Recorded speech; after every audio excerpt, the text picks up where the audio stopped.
দেশনেত্রীর ব্যক্তিগত জনপ্রিয়তা, সাংগঠনিক সক্ষমতা এবং দেশের স্বার্থে অনমনীয়তা তার রাজনৈতিক প্রতিপক্ষ রাজনৈতিকভাবে মোকাবেলা করতে ব্যর্থ হয়ে তাকে ব্যক্তি শত্রু হিসাবে গণ্য করা শুরু করে।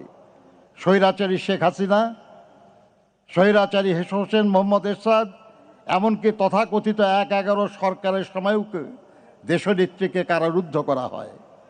ফ্যাসিবাদী হাসিনা স্রেফ প্রতিহিংসা চরিতার্থ করার জন্য দেশনেত্রীকে তার শহীদ স্বামীর স্মৃতি বিজড়িত বাড়ি থেকে উৎখাত করে এবং মিথ্যা অভিযোগে ১৭ বছরের কারাদণ্ডে দণ্ডিত করে।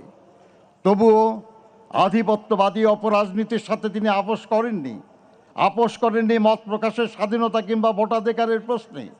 ফলে তিনি হয়ে উঠেছিলেন ফ্যাসিস্ট শাসন বিরোধী লড়াইয়ের অনন্ত অনুপ্রেরণা।